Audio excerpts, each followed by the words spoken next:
एक पक्षी था जो रेगिस्तान में रहता था, बहुत बीमार।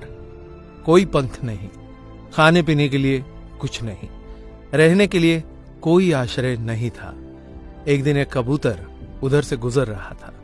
उस बीमार और दुखी पक्षी ने कबूतर को रोका और पूछा, तुम कहाँ जा रहे हो? उसने उत्तर दिया, मैं स्वर्ग जा रहा हूं। बीमार पक्षी ने कहा, कृपया मेरे लिए पता करें, मेरी पीड़ा कब तक समाप्त हो जाएगी? कबूतर ने कहा, निश्चित ही मैं पता करूंगा।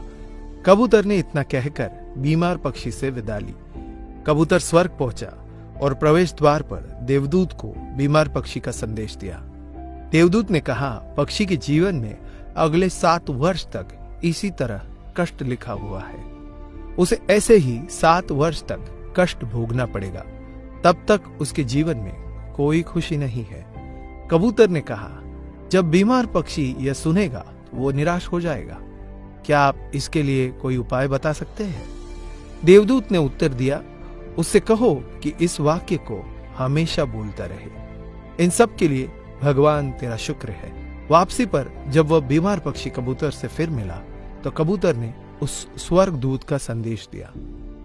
7-8 दिनों के बाद कबूतर जब फिर उधर से गुजर रहा था तब उसने देखा कि पक्षी बहुत खुश था। उसके शरीर पर पंख उगाए थे। उस रेगिस्तानी इलाके में एक छोटा सा पौधा लगा हुआ था। वहां पानी का एक छोटा सा तालाब भी बना हुआ था। चिड़िया खुश होकर चहचहा रही थी। कबूतर चकित था।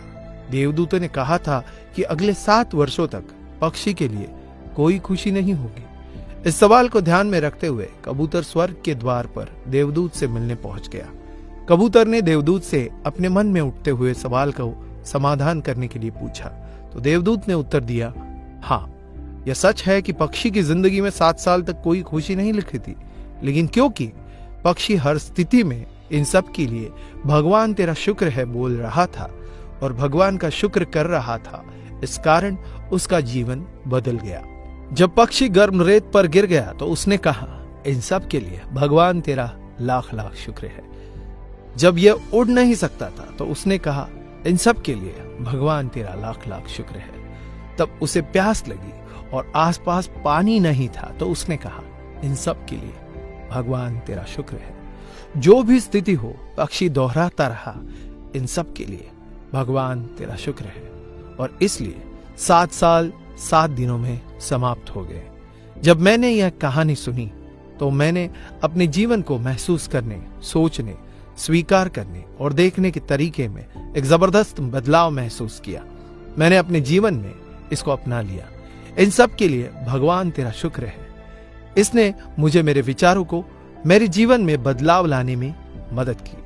उदाहरण के लिए, अगर मेरा सिर दर्द कर रहा था तो मुझे लगता है कि मेरा बाकी शरीर पूरी तरह से ठीक और स्वस्थ है और मैं कहता हूं, इन सब के लिए भगवान तेरा शुक्र है। और मुझे लगता है कि सिर दर्द मुझे बिल्कुल परेशान नहीं करता।